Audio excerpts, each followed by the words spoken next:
Goa Organics వారి skin care, hair care, wellness products కోసం AP, తెలంగాణలో డిస్ట్రిబ్యూటర్లు కావాలను వివరాలకు స్క్రీన్ పైన ఉన్న నెంబర్కి కాల్ చేయండి. కిన్నెర వాయిద్యకారుడు పద్మశ్రీ గ్రహీత మొగిలయ్యకు బీఆర్ఎస్ కార్యనిర్వాహక అధ్యక్షుడు కేటీఆర్ ఆర్థిక సహాయాన్ని అందించారు. మొగిలయ్య ప్రస్తుతం కూలి పని చేసుకుని జీవనం సాగిస్తున్నారంటూ ఓ వీడియో ఇటీవల నెట్టింట వైరల్ అయిన సంగతి తెలిసిందే.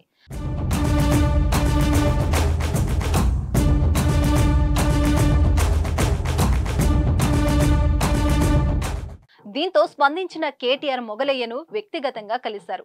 కొంత మొత్తంలో నగదు అందించారు. అందుకు మొగలయ్యకు కృతజ్ఞతలు తెలిపారు. కేటీఆర్ వెంట ఎమ్మెల్యేలు మల్లారెడ్డి, వివేకానంద్, ఎంపీ అభ్యర్థి రాగిడి లక్ష్మారెడ్డి తదితరులు పాల్గొన్నారు. ఇదంతా ఎందుకంటే ప్రముఖ జానపద కళాకారుడు దర్శన మొగలయ్య రోజువారీ కూలీగా మారి హైదరాబాద్ సమీపంలోని తుర్కయంజల్లో ఓ నిర్మాణ స్థలంలో పని చేస్తూ కనిపించారు. అందుకు సంబంధించిన వీడియోలు సోషల్ మీడియాలో వైరల్ గా మారాయి.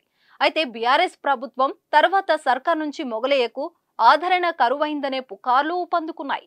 అయితే దీనిపై సీఎం రేవంత్ రెడ్డి సిపిఆర్ఓ స్పందించారు. కవులు, కళాకారులను గౌరవిస్తామని చెప్పారు.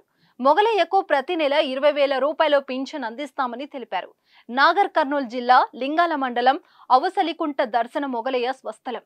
పూర్వీకులు మెట్ల కిన్నెర వాయిస్తూ కథలు చెప్పేవారు. వారి నుంచే ఆ కళను వారసత్వంగా స్వీకరించారు మొగలయ్య. తరాల తెలంగాణ జీవన విధానాన్ని, చారిత్రక గాథల్ని ఒడిసిపట్టి పాటల రూపంలో కిన్నెర మెట్ల ద్వారా ప్రచారం చేస్తున్నారు.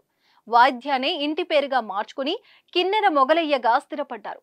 మొగలయ్య వాడే 12 మెట్ల కిన్నెర అత్యంత అరుదైంది.